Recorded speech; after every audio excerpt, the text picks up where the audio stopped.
Very challenging subject this week, but one that is unbelievably important. I think one of the most important things that we need to talk about a lot more. So please do stay tuned and please do share this with some other people because, look, most of us, including me, need to hear this message. We're talking about guarding our eyes and being careful of what we look at.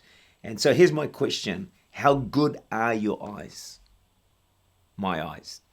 How carefully do you guard the things that you allow your eyes to watch?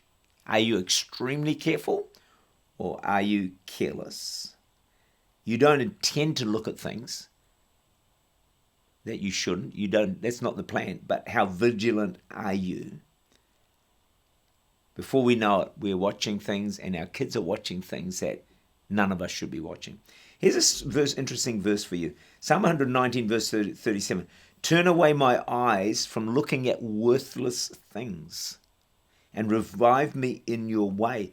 So if we want to be revived in God, be awakened in our spirit, then the key is to turn our eyes away from looking at worthless things. That doesn't have to be bad things. It doesn't even have to be sinful things, but it's just worthless. It's just not doing us any good whatsoever.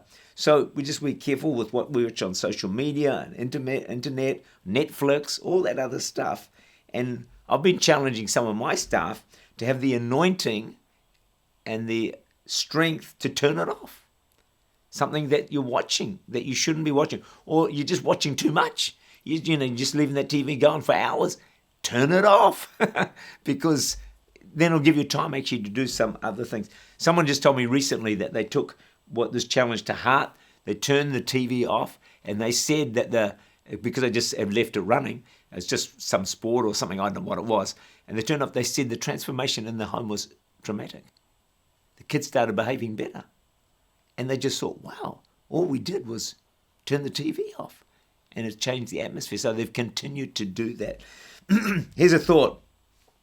If Jesus visited you every evening and sat with you in the lounge, would you change anything that you are looking at or watching? Would Jesus be happy to watch? I've never seen these programs, but Sex and the City? Probably not. Shortland Street? I don't know, Days of Our Lives. My mum used to watch that 20 years ago. The thing is, Jesus doesn't visit you just at night. He's actually with you in your home 24/7. Parents, quick word to you. You need to know what your children are watching. You need to know. If you don't know, find out. If they don't want you to know, find out a way of how you can find out what they are watching. Don't let them just watch anything they like. You know, you and I would never dream of going to places of ill repute, dens of iniquity. Yet, you know what can be worse? We allow those things to come into our living room via the internet, via TV. You can end up with half-dressed or naked people, even having sex in your lounge through the TV, through Netflix, through the internet. Whoa, wow. Matthew 6 says, if your eyes are good, your whole body is full of light. And it speaks of God's favor and blessing. Habakkuk 1 verse 13. You are of purer eyes than to behold evil. This is God. And cannot look on wickedness. God's standard is very clear. He will not look at what is bad or wicked or evil. We need God to help us. I mean, it's easy for me to preach this message, but I need help to guard my eyes.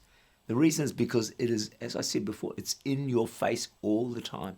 And I think the challenge for you and I is what I said at the beginning of this message is how vigilant are we? How careful are we? How determined are we to guard our eyes from looking at things that we should not be looking at?